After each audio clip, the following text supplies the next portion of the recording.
Taylor Swift holds the power to sway the 2024 election, as a new poll finds that a fifth of voters are likely to back a candidate endorsed by the singer. Recognizing this potential game changer, sources state Joe Biden is desperately seeking endorsement from the pop sensation to boost his poll numbers. Would Taylor... You already know what it is. It's your boy Laid Back with another reaction, another review, another episode. Hey, TikTok, you up to bat.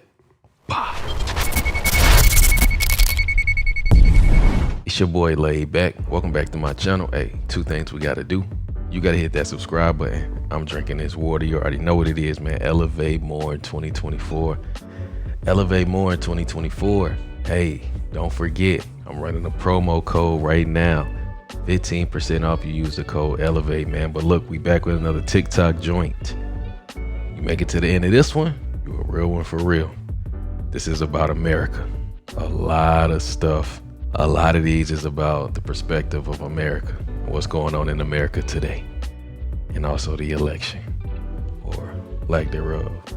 Anyway, but if you into this stuff, man, I got a full TikTok playlist. I be seeing some of y'all be like, yo, Laid Back, I'm been watching all of this stuff right now. Shout out to you, man. But yeah, I got a TikTok playlist. You can check it all out. But look, we back with another one. Let's go ahead and get into it. Fire Squad, what's popping? Let's get it. The American people are the biggest slaves of any citizenship in the entire world, because the American people are the only people that are told, go work super hard, go take a massive amount of your life, and we're going to take at least half your money. When we take half your money, we're going to send it overseas, or we're going to mismanage it, or we're going to send it over here for quote unquote aid. Where's our motherfucking aid? Where's our aid from Kuwait or any of these other rich countries to fix our homeless problem? Do you ever notice that none of the other citizens on the planet work so that we can have a better here in America? Wow. It's always the other way around. Why the f are we, the citizens of the United States of America, financing the well-being of every other fucking country in this planet? Until people wake up to that and say no more, shit's gonna continue. This land of the free, that's a fucking joke. Land of the motherfucking worker bees is what we are. He came out smoking. The dark side of America is the annoying things we have to do to live in this country. I wish people advertise America, at least like in one of those fancy TV commercials, right? America, land of opportunities, entertainment, welcome to America. Side effects include taxes, insurance, AAA, MasterCard, PayPal, Visa, dues, fees, mortgage. Credit score. Obesity, anxiety, depression, high expectations, rejection, panic attack. Premature death. Wow. If you feel nauseous, don't call your doctor. You're illegal. You don't have one. Wow. For more information, visit IshouldHaveNeverLeftMyCountry.com. Wow. How did America get away with so many war crimes? In the beginning, when America was founded, the idea was that all people were supposed to be treated equally. It was written in something called the Declaration of Independence. But there's a problem. Even though they said that, they ended up doing some really bad things, like hurting a lot of people. To make it seem okay, they came up with a tricky plan called Manifest Destiny.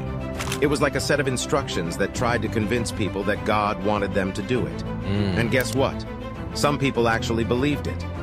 Sadly, around 10 million Native Americans lost their lives because of this.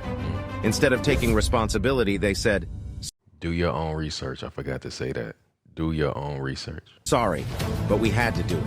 God made us do it. Anyways, if you want to learn more about other fascinating topics, make sure to subscribe. Hit that follow button and let's explore history together.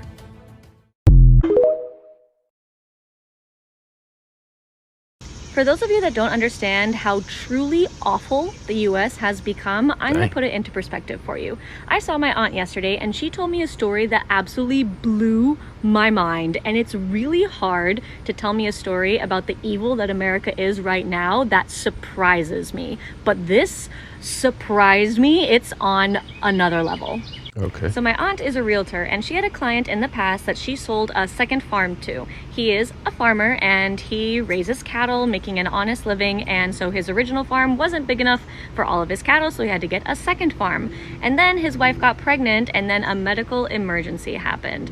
So basically, the baby was born extremely prematurely, and the wife almost died, but that's a separate issue.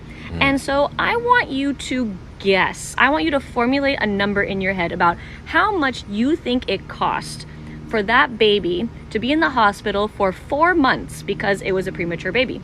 Take a minute, think about it. $900,000. Wow. Almost $1 million. What small business owner, farmer has $1 million? So now he has to sell his second farm. He has to sell some of those cattle. And for what? So his baby could survive. America, right? So pro-life, huh? Wow. I don't know why a lot of my fellow Ghanaians actually think like this. If you are Ghanaian, or not even just a Ghanaian, you could just be West African in general, or somebody that's just from Africa in general. I don't know why a lot of you guys actually think that America is a place where it's flowing with milk and honey. It's all rainbows and sunshines and cookies and cream. Massa, it is not like that at all. The only good thing I can really say is America is definitely the land of opportunity. If you really come here and you work hard and you focus, you can definitely make it. But it's not going to be easy. That's true. Let me tell y'all something, man. A lot of y'all come into this country and y'all start to find out that, man, this country is really, really tough. The one thing they don't tell you guys is that, number one, if you're coming into this country and you don't have a place to stay, massa, you're going to suffer. We pay rent every single month. It's not like Ghana where we pay rent at least once a year, or, you know, you pay once every 3 years or something like that, depending on whatever it is. Wow. We pay rent every single month. We pay rent, we pay car bills, we pay light, we pay electricity, even the air condition. And from everything in this country, you pay for it. From phone bill, every single month. I'm trying to tell you, the system in Ghana is completely different from the system here in America. But if I'm gonna be honest with you, if you guys are really, really coming into the United States, make sure, I'm telling you, make sure you got a good place to stay and you got papers to work with. Because if you don't have your papers, you're gonna be working these under-table jobs. These under-table jobs will pay you so low, you're gonna wish, you're gonna wish, Christ, that you're back in Ghana. I'm telling you right now, if you want to come to this country, please make sure you have your papers. Make sure you find a way to actually get your papers. Number two, make sure you have a good place to stay. Because if you come here, Massa, you're going to just come and see these other people that are over here that are suffering. There are a lot of people that are struggling here in this country. America is not a place of milk and honey, cookies and sunshine. When you come into the system, make sure you understand how the system works. Learn how the system works. I'm trying to tell you, talk to somebody who knows the system. Let them teach you how the system works so that you can be very well educated before you step foot in this country. Because I don't want you to step foot in this country without actually being prepared. That's a fact. Big fact. The history of the United States, which was 100% based on human trafficking. 100%. Our country's foundation is human trafficking. They fucking kidnapped black people and made them work for free. George Washington, did you know this, was the #1 slaveholder in Virginia, wherever the fuck he was? Supposedly his wooden teeth thing was slave teeth. George Washington was a human trafficker who had in his mouth the teeth of people that were kidnapped that he was making work for free. This makes Dahmer look like a fucking Boy Scout. Should you allow people to just pull down the statues? Yes. Really? Yeah, but if there were Jeffrey Dahmer statues all over LA. No, you make a good point. Ooh, great point. This is the secret history of America. As children, we were taught that the Spaniards came over and found an indigenous and savage people. But what the history books don't tell you is that there was an advanced civilization here already. Early archaeologists were dumbfounded when they found hundreds of giant-sized mummies in burial mounds. Wow. These discoveries led a British prospector named J.C. Brown to travel to a place called Mount Shasta in California. He found a cave at the base of the mountain that spiraled 11 miles into the earth. Wow. And it was there that he found an ancient underground city. Inside, he found gold and silver and giant, colossal weapons, but there was no people anywhere. And it was only on his way out that he found thousands of mummies buried inside another cave. He brought back one of the skeletons and wanted to share this news with the world, but on the day of the departure, J.C. Brown was murdered in his tent. No way. No way. Is that a true story? Traveling makes you realize that America literally makes people anxious and depressed. I always thought that growing up in America, I would be more happy because I have more wealth, more opportunity, more everything. But I realized I've met people like this woman over here. All she does every single day from morning to evening is sell people drinks, and this woman is so happy. I've asked her, she probably makes the equivalent of $25 or $30 a day USD, but she is still happy. Yet I have friends back home who probably make 6 figures, near 7. They're not happy, yet this woman still somehow finds happiness. It's absolutely mind-boggling. People are more happy here because there is a sense of community and you belong to something greater than yourself. So even though you may not have as much material wealth as America or other countries, you still find so much happiness being here. It's absolutely insane. That's very important. And it's crazy to say this because ever since I was a kid or teenager living in America, they want to put me on ADHD medication, anxiety medication, depression medication, tell me to talk to 20 different therapists. Yet I'm like, just for living, just for existing. And I go here, these people have nothing, yet they're dancing on the street on a Sunday night, being happy. And it just blows my mind still to this day. People here don't equate their self-worth with being productive or constantly improving or constantly trying to make more money, trying to start 10 businesses, getting into Bitcoin, crypto, entrepreneurship, investing, all of this. Honestly, it's like in America, your worth is determined by how beautiful you are, how much money you make, how much fame or success you have. That's how your worth is determined. So if you feel... And that stuff is breaking people down. Keeping it 100. That stuff is breaking people down mentally, physically, spiritually, all of that. Just because of where the true value to them lie. That's never been important. I mean, it's important. You need some of that stuff to survive, but you don't need it in excess. And it don't need to dominate your life. You know what I mean? Like the true things that's important, like you're talking about, family, community, the people that you love. Like that's the stuff that's really important, but not to, talk too much. You're not popping on social media if you feel you don't make enough money. If you feel you're not beautiful, your worth declines mentally. And that's why you end up feeling so bad about yourself, because from a young age, you were programmed so much.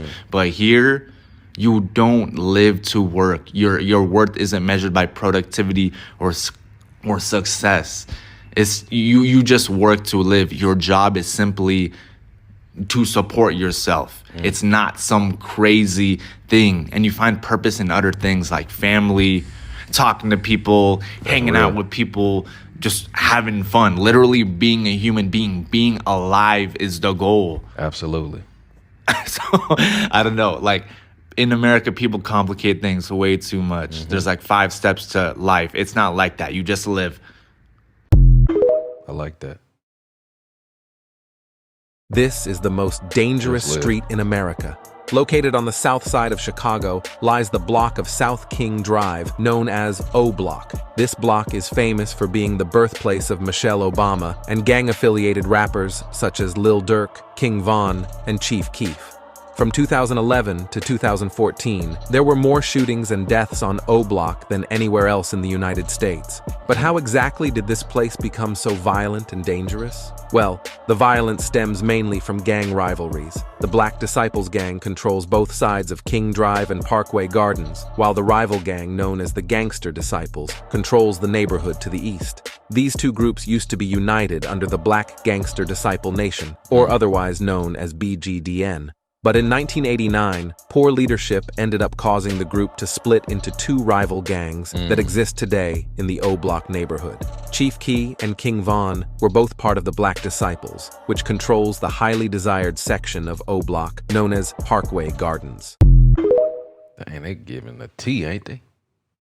The top 3 dirtiest cities in the USA. Number 3, Houston, Texas. Houston, a hub for the oil and gas industry, faces substantial air pollution challenges. The city's reliance on fossil fuels, coupled with industrial emissions, has resulted in consistently poor air quality. In 2024, Houston reported more than 40 days with elevated levels of smog, posing health risks for its population and highlighting the environmental impact of heavy industrialization. Number 2, Los Angeles, California. Los Angeles, notorious for its traffic congestion, ranks as one of the most polluted cities in terms of air quality. The combination of vehicle emissions and industrial activities contributes to elevated levels of particulate matter. In 2023, the city reported over 100 days with unhealthy air quality, impacting both the environment and the health of its approximately 4 million residents. Before revealing the number 1, remember to subscribe and like the video. Number 1, New York City. With a population density of over 27,000 people per square mile, New York City faces significant challenges in waste management. The sheer volume of daily activities contributes to high pollution levels, and the extensive use of transportation adds to air quality concerns.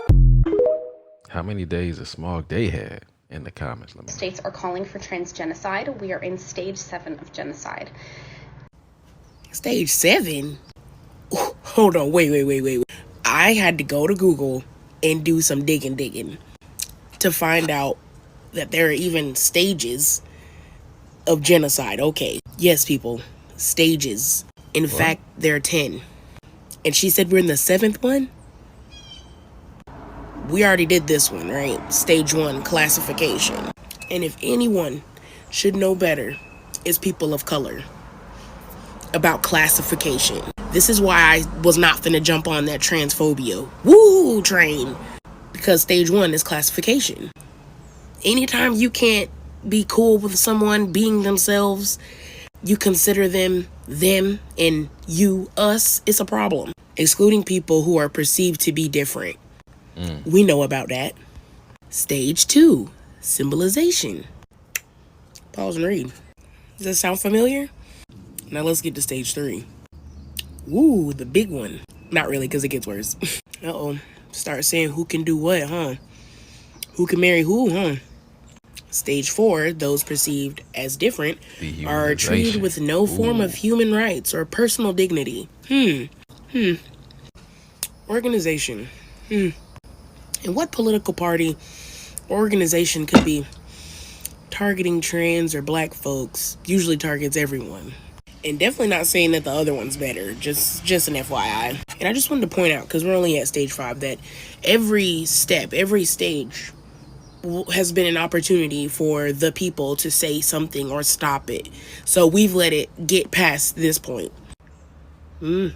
Polarization. The propaganda stage. That's where that whole cis movement got its real thing from, eh? This should be the most obvious stage to me. Been noticed it pretty much my whole life, at least for me and my people. And keep in mind, if there's room to make propaganda, that means it was planned, right? The organization. Newspapers and news outlets, like, y'all not picking that up? Well, here we are, stage 7, us, right now. Perpetrators plan the genocide. They use euphemisms such as those phrases. They even go on to use ideals to cloak their intentions under the guise of good morals, Christianity. And they get you super paranoid, like, oh no, you're children, when they could really give a fuck. Like, wasn't there just a school shooting yesterday? Stage 8, persecution. Pause and read. And let's not act like we haven't been here in history before. Be fucking for real with yourself right now. Oh, racism isn't real. That's not real. That's not real. Oh, wow. Interesting. The purpose of our magazine is to tell the truth about what happened to our country and our continents before Columbus. And if it shows that there were white Vikings here, and there were, we tell that. And if it shows that there were Asians here visiting, Chinese here visiting Mexico, we'll tell about that. And if there were blacks here, we have to tell that too. That's all part of our heritage. And I think it's thrilling and exciting for all of us. It's remarkable. So what we're telling you, I mean, this is just in a nutshell, and you're going to be seeing a lot more of this, not just in our magazine. Believe me, you're going to be seeing this on TV. It's bound to burst out because it's really known in the archaeological community. You've had 4 of these major impacts that the black people have made to the Americas, not only before Columbus was born, but before even Spain or Italy existed. That's the kind of roots that are in this country. And by knowing that, and the more you know about it, it's an empowerment. You're really rooted. You have got a heritage which is more than slavery. Sure, there was slavery, but that's not all. That's a small part of it. Long before that, there's a heritage of kings, seafarers, religious missionaries, and they were all here. But it happened so long ago, there's just so little of it left. And that's basically my story. What connects it up is even the word Moor, because it's pronounced differently in different parts of even of Africa. And they call themselves Moor, Mu, Mur. There's all variations of that, so that even the name Muir. I'll leave you with one thing which is really interesting, too, that relates to this. The Mali kingdom, part of their religion, around 900 AD, they believed in a god called Vodun. Vodun or Vodan. And they said Vodan was this great sailor who came across the sea, and he taught the Yoruba and the Benin tribes how to work with metals. And he was their man god, as it were. He was like their founding father, their George Washington, was Vodun. And he brought tablets. They said they brought tablets, which he taught people how to read. Vodan was his name. Vodan and Vodun. Across the ocean, all the way across the Atlantic Ocean, amongst what they call the Quiché Maya, or the lowland Maya that I talked about, they have a tradition of a god they called Vodan, same name, who brought tablets across the sea to tell them how to work metals.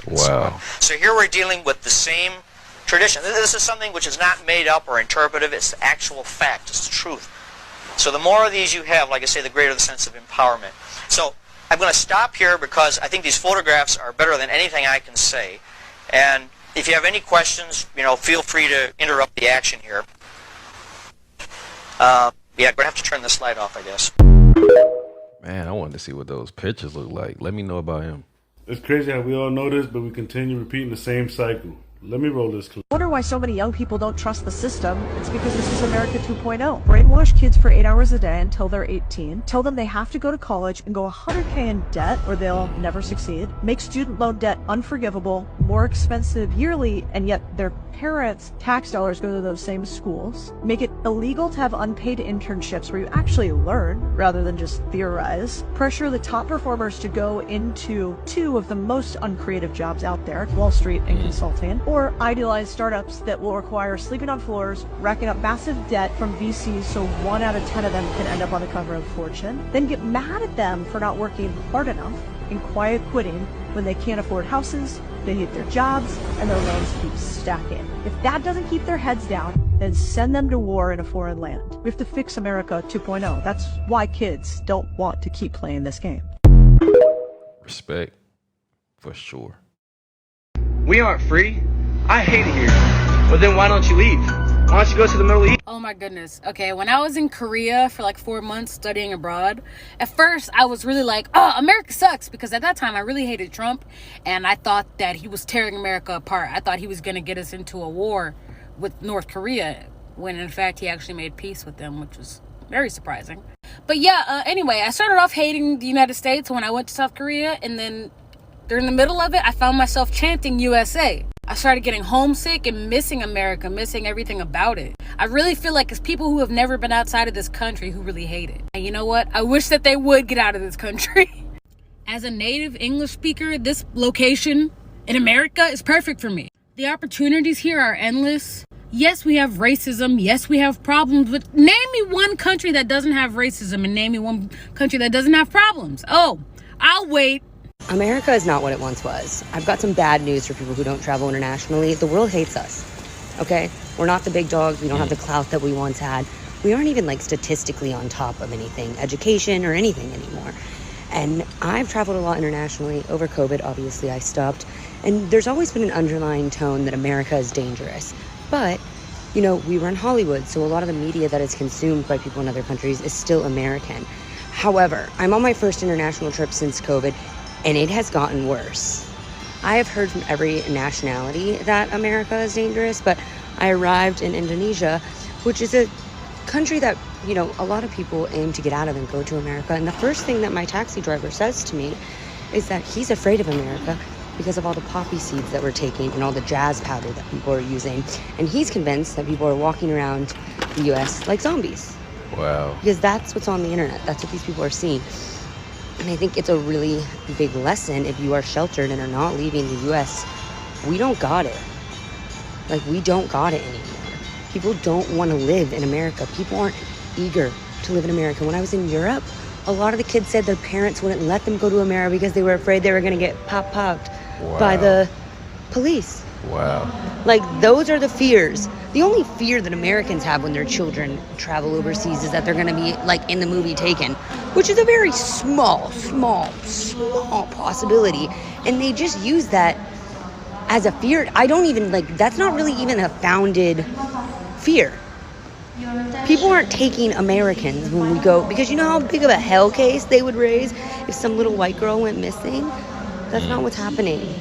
But what is happening is other people from other nations are going to America and bad things are happening to them. So, wow. Just a reminder, we ain't shit. We ain't shit. This stuff is crazy to hear. I don't think we'll ever get to the 2024 election. I think things are going to implode in Washington before then. I think our economic financial condition is fragile. It's going to come home to roost in ugly ways. I will tell you, I don't know exactly how it will happen. I think we're going to end up in a situation where we find out the banks are closed for 2 or 3 weeks. Wow. And nobody can get into them. You think so? I think we're going to run into something like that, yeah.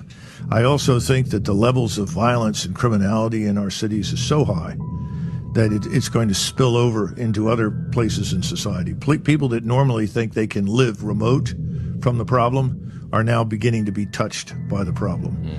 Then I look at this thing in Ukraine. I think Ukraine is going to lose catastrophically. It's going to be a complete collapse. And that, too, is going to have an effect here at home because people are going to say, well, wait a minute. Everybody told us Ukraine was winning. Everybody told us X, Y, and Z. I mean, it's sort of the Russian hoax on steroids. All of those things are going to come together or converge in some way that's going to prevent us from reaching, you know, the status quo. Oh, another election. Oh, another set of campaigns and so forth. This dude do not sound like it's going to end well. Bro, the United States is so cooked for the elections this year, it's not even funny anymore. Because on one side, you got fucking Biden, who at this point can't even remember what year he was president or when his son died. Like, legitimately, a court of law cannot prosecute this man because he's able to take the defense that he's just an old senile man who doesn't mean any harm. And that doesn't disqualify you from running our country? And then on the other side, you have Trump, who's straight up over here extorting NATO nations, being like, you will pay us protection money or we will let Russia destroy you. But then again, that's not even fucking surprising either. That's just like, oh, whoa, Trump wants to run the country like a mob boss? That's, who would have thought? But goddamn, like, how is it just 2020 all over again, but fucking worse? I'm sorry, bro, but like, Democrats, I have no fucking sympathy for you anymore. Because Republicans are obviously having their own little identity crisis, trying to figure out, like, are we really going with Trump for the future, or can we try to get somebody else? And it's starting to look like it's just Trump all the way. But you at least gotta, like, give it to Republicans for being outwardly evil and, like, not even sugarcoating it, because Democrats pretend that they're, like, the saviors of the universe and then ask their marginalized communities they're supposed to represent for more money while not helping any laws get passed that would actually help those communities. Y'all have had 2 fucking years to figure out a candidate to go up against Trump, and you're still landing on Biden. What the fuck is wrong with you? Talk. You have correctly projected every U.S. presidential election, as well as many other national elections, for more than 2 decades now. So, Who is this person? What do you think of 2024? 2024 is going to be the most, it's always easy to say the most unique election in American history, but we're dealing with an incredibly unprecedented situation here where we've got a former president and the president running against one another. We've got a former president with facing 91 criminal charges with 4 broad indictments. We have 60% of the American public that does not like either of the candidates. We've got so many variables out there right now. Now, I did a piece recently that said that, remember, polls are not predictors, they're snapshots in time. We're over a year out from the election. But if the election were held roughly about now, the election's down to about 5 states that really matter, the 5 swing states. But if you total it all up, right now, Donald Trump is probably ahead in the Electoral College. Wow. But there are polls that indicate among swing voters a criminal conviction could change the game for some of them, because we're really down to what? As I say, it's a handful of swing voters and a few swing counties in 5 swing states that decide the election. I think the election's down to roughly 100,000 or so voters next year that are going to decide the election. Wow. And then now we have new variables. Do you appreciate how crazy that statement is? I'm not saying you're wrong. I'm just saying it's just really crazy. It's crazy. It's crazy. Yeah, it is crazy. Now we have new variables out there. We've got, and it's a whole nother show for another day. We've got a guy named Robert Kennedy Jr. polling 20% in the polls. And as we speak, Liz Cheney is thinking of entering the presidential race as an independent. And if that were to happen, we have an incredible set of variables that we haven't seen in a long time. So this is a complex one for me. So he's saying right Trump. Now, come back to me. Come back to me in a few more months when a few things settle. I can have a better picture. But this is a hard one to predict right now. For sure. I wanted to make a historical comment here and get your take. As far as a former president running against a sitting president, I mean, again, right. That has happened before. Cleveland. Right. This happened with Cleveland and Harrison. The difference is the sort of a rancid politics and populism, the criminal charges and what have you. In fact, Cleveland, in the interim 4 years that he was not president and ran against Harrison again, was sort of a model of bringing politics together, and so that part is really different. Do you see vengeance as I don't know, as a platform in 2024? Yeah, let's come back to Taylor Swift. It's about anger. Vengeance. It's still all about emotion. Politics is about emotion, and there are good emotions and there are bad emotions. Anger and vengeance or revenge, I think, is what's driving part of this campaign for Trump. And that's unfortunate. Dr. Schultz, thank you so much for educating me and our listeners. And to our listeners, if you know of any history that could provide more perspective from the past on this subject, please share it with us and tell us what's your perspective. Thank you so much. My pleasure. Talk to you later. As a registered Democrat, no, I'm not voting for Joe Biden. Sorry, not sorry. I don't know how else to put this. Like, you can't pay me enough. You can't gaslight me enough. You can't feed me those weak talking points. I'm not voting for him. I don't see how anybody in their right state of mind can look at what's going on right now nationally and internationally and scream Biden 2024. It will not sit well with my spirit to know that I cast a ballot for someone like him. This whole concept of gaslighting people into voting for Biden because he's better than Trump, I'm letting you know it's far gone. I'm going to let y'all know this, Democrats. If you want Biden to win in 2024, you have to come up with a better talking point than just he's better than Trump. I'm letting you know now, vast majority of Americans are not scared of Trump. They survived one administration of Trump. They can do it again. Honestly speaking, at this point, we can't really tell the difference of the two.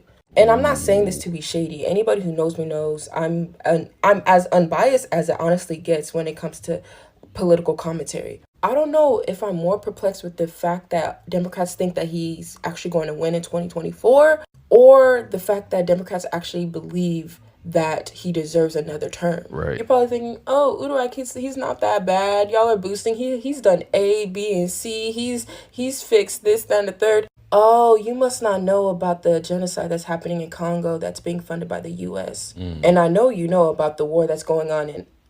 I'm picking my words wisely because I made a video before and it got deleted, so bear with me. Democrats, just hear me out. Hear me out. Just put personal pride, personal ego aside and just listen to what I'm saying. If you want just even a fighting chance in 2024, Biden is not the answer.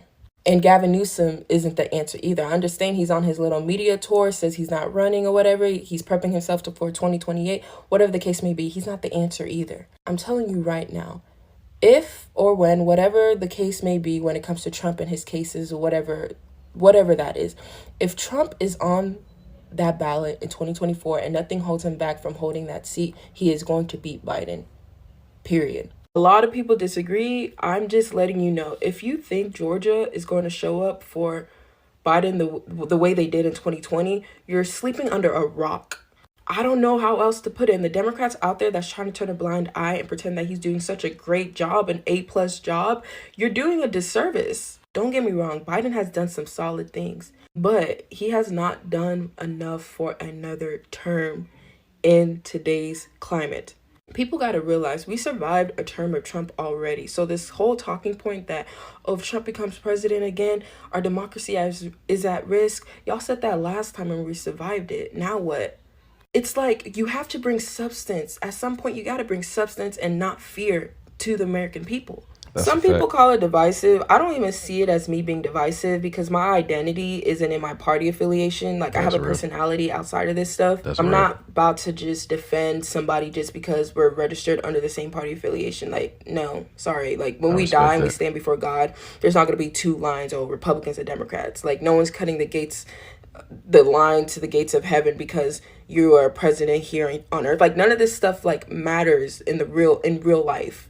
So for me, it's about principle. It's about morals. It's about, I'm not about to fold and pretend somebody is the best option just because, for what? It's crazy and it's sad. And it's also frightening to see how uninformed a lot of people are.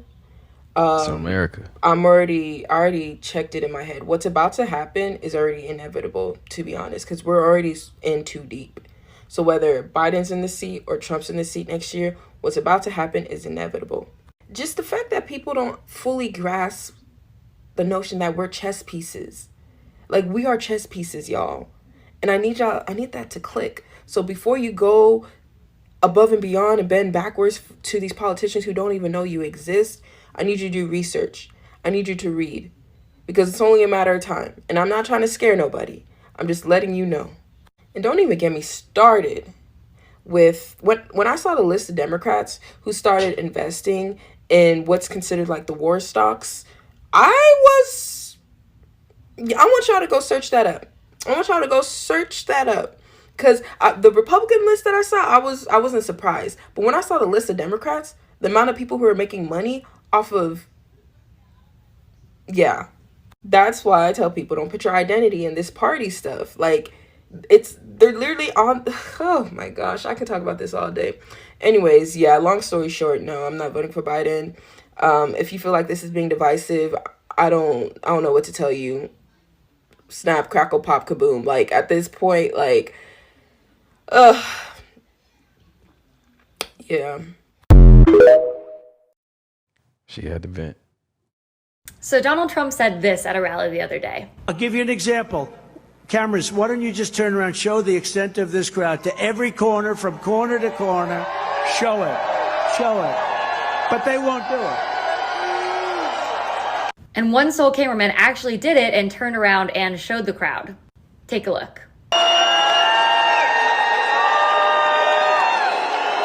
Okay.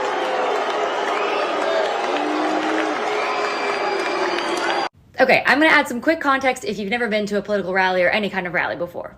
And that is that this is not a lot of people. And it is especially not a lot of people if you're running for president, it's the election year, and you're in a key swing state in a key district. Like, I saw way more people in front of the Supreme Court on a Tuesday morning, so not an easy time, rallying than there are in this room. And I bet when Trump said, turn the cameras around, you won't, he was kind of assuming and hoping they wouldn't. But I think this funny little anecdote has two lessons we can learn. First, always call Trump on his bluff. He's bluffing. He's got nothing. Always call him on it. And two, what do you see when you look at this room? Not a lot of people, but a lot of really loud, really aggressive people. Like the ones over here that are screaming and like pushing their signs up. And I think this is a good metaphor for Trump voters in general, right? Like, there's not a lot of them because he's terrible, but the ones that do exist are really loud and aggressive, but we should not let them psych us out. Wow. Taylor Swift holds the power. I be seeing y'all comments. Y'all be like, laid back. You say wow a lot. I do. I be shocked at a lot of this stuff, man. But anyway. Or to sway the 2024 election as a Taylor Swift holds the power to sway the 2024 election, as a new poll finds that a fifth of voters are likely to back a candidate endorsed by the singer. Recognizing this potential game changer, sources state Joe Biden is desperately seeking endorsement from the pop sensation to boost his poll numbers. Would Taylor Swift's endorsement influence your vote? I'm the first president in 71 years that didn't start a war. And when Hillary Clinton was running against me, she said, if you look at him and if you hear him, he's going to get us into wars. I said, no, I'm going to keep you out of wars. 3 years ago, we had no problems. We had no inflation. We had no Ukraine problem. We had no Israel problem. We had no problems, literally, whatsoever. We had a border that was secure, the most secure it's ever been. The United States economy was the strongest it's ever been. We did some job. And now everything is horrible. You're going to end up in a world war. We have an incompetent leader of the United States. He can't walk off a stage. He can't find the stairs. He can't put two sentences together. And this man is dealing with Putin and President Xi, and the biggest threat is nuclear weapons. And we have a man that doesn't even know what a nuclear weapon is as our chief negotiator. And it's a very scary thing. You could end up in World War III. Are you racist? I just want to ask you. I am not. I don't have a racist bone in my body. Today we are here to honor the extraordinary contributions of African Americans to every aspect of American life, history, and culture. You should have left Trump where he was. America was much better when Trump was in office. Biden came in at the right time because people didn't like who was in charge. They didn't like what he was saying. But the economy was flowing, we had jobs. Pull up at the gas pump right now. What you all know, but most people don't know, unlike the African American community, with notable exceptions, the Latino community is an incredibly diverse. Donald Trump is set to become president in 2024, and it's all because young voters 18 to 30 like him way more than Biden. For a long time, people have been saying that Trump doesn't stand a chance against Biden in 2024. Biden was consistently leading in almost all the polls. This became especially true when Trump was set to be arrested, and many politicians believed that to be the end of his campaign. Until a couple of months ago, things all of a sudden started to get interesting. A few polls started to show Trump winning over Biden. Then a few more, and more, and more, until virtually every poll was now projecting Trump to win. The reasons for which are surprising. First, it turns out that his arrest was not a negative, but in fact a huge positive for his campaign. He raised more than $7 million selling his mugshot merch alone. Wow. Then videos of Biden falling down and fumbling started to go viral, and a lot of people, especially young voters, started to realize that Biden might not be fit for office, as polls now show that Trump leads Biden in young voters by 6 points. I feel like a lot of us have no idea what Trump's plans are, so I'm going to tell you guys what his plans are right now. So the first thing he plans to do is to basically deport all the undocumented immigrants that are in the U.S. right now. So he's going to do that by, scouring the whole nation and just deporting millions of people every year. The next thing he's going to do is send hundreds of thousands of military troops at the border just to seal it and add more security to the border. This one shocked me. He plans on invading Mexico. He was talked out of bombing Mexico in his first term, but he still hasn't let go of that idea.